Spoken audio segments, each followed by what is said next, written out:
Does anybody know what this is?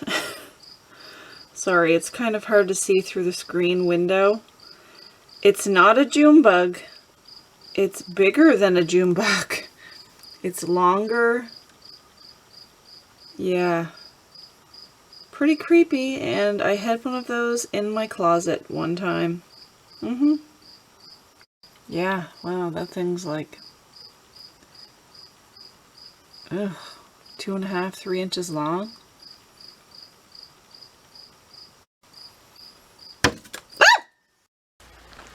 Alright, I think today's the day I'm going to clean this tote. I did a little YouTubing, and as far as I can tell, the best ingredients to use for cleaning these things are vinegar, Dawn dish soap, and baking soda. I couldn't help but notice there is a wasp nest starting under this little grate here. So that'll have to be taken care of before I do anything with this, or I'm going to end up stung.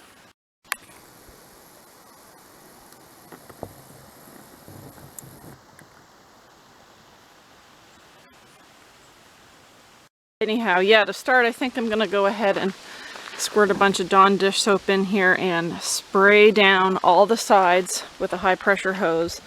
Probably fill this to about here, or at least get 6 inches of water and Dawn dish soap in here. And then I'm going to be flipping this thing around on all of its sides just to get the soap and the water sloshed on every single side, hoping that the Dawn will help cut through some of the grease. And then I'll dump that out, and then I'm going to probably dump half of this bottle in here, this whole thing of vinegar, this whole thing of baking soda, and fill it up completely with water and leave it set for at least a day. And I'm really hoping that that's going to take care of any little residue that's still left in this thing. I should mention too, this is the cleaning vinegar. I don't think it's necessarily the same as regular vinegar. I'm not sure. I probably wouldn't put it in food or anything if it's cleaning vinegar, but yeah, double strength, that should help, I hope. I was just reading on the back of this, and apparently it's also good for opening and deodorizing drains, so that's kind of neat. I might pour some of that down the shower drain.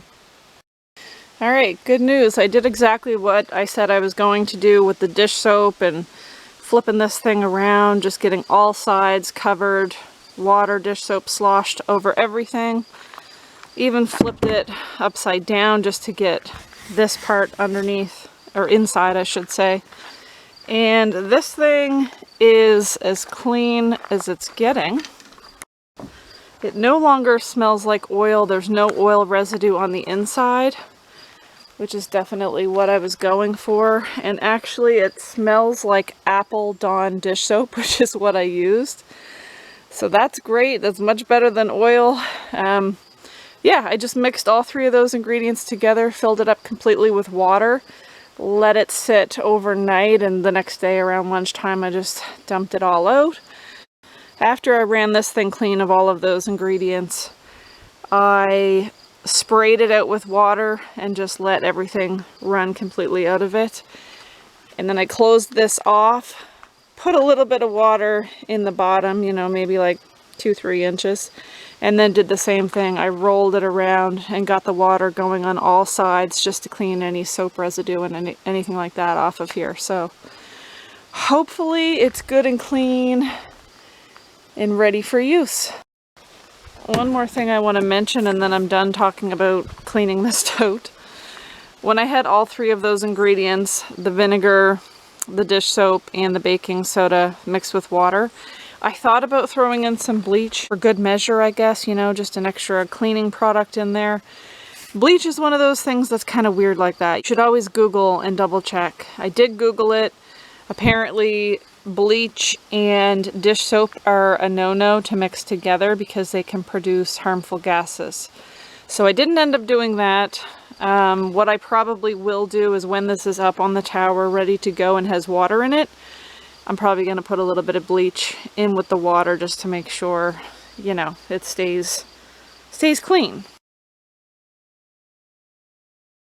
A couple days later, little update on this. Let's come around here. Oh, this is nice. What a nice walkway.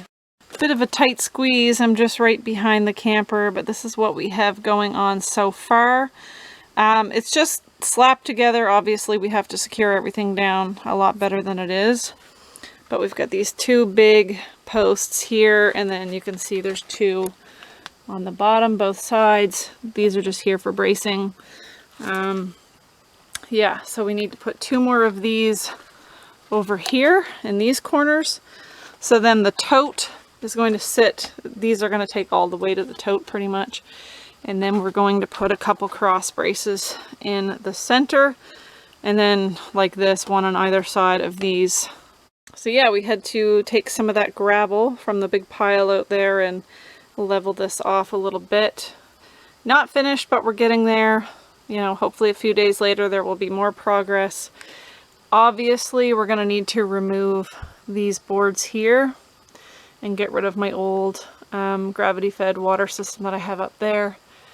So the tote is going to sit right on here, and it's going to be just below there. So I'm going to be able to direct the rainwater from the gutter there into the tote. Probably just going to put like a cheesecloth or something at the top to avoid debris getting in there. But yeah, once the tote is up there, I mean, it's pretty much going to be level with this here. By the way, I gave this a little sniff test this morning and it still smells like apple Dawn dish soap. So we're good. Little intermission from the water tower stuff. And I probably should have showed you guys before I just destroyed it, but I opened up my battery box and this ant's nest was just piled in there, just piled along the edge of the batteries. And yeah, I kind of just been swiping it away with this stick. I mean, there's loads of stuff in here. The spider webs too. Yeah, I'm telling you, these ants are ruthless. They're the biting ones too, so that's fun. Yeah, the batteries are pretty filthy too. I should probably clean those up at some point. It's crazy the stuff that they have in these nests. Like, even little tiny pieces of the gravel they moved up into their nests. These little wings that fall off the trees, pine needles, everything. Sorry dudes, but you can't live here. And if you remember previously, you know, the huge nest that I had under here, I picked up the step and removed it completely. Well, all they did is just went over here and built it under this step. All that piled up there is part of their nest. So if I were to move this step right now, there would be tons of ants under here. All right, another day has passed and here's another update on the water tower. It is finished now. So these two big heavy duty pieces were put in place, and then you got the cross braces. Then you kind of have these cross beams here on the outside and the inside. That's on both sides.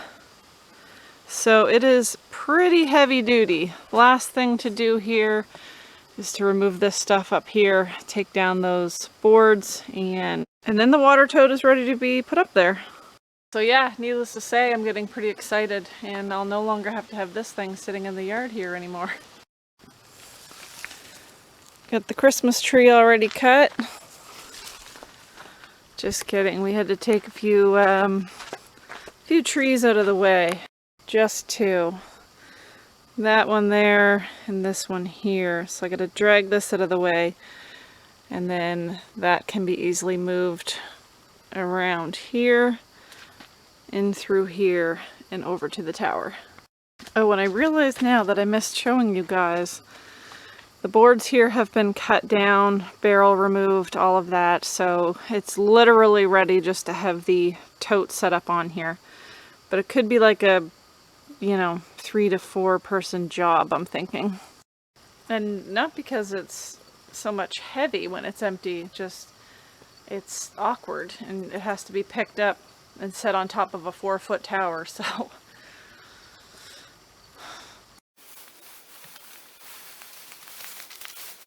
There, that there is one fine ash. It's a tree joke.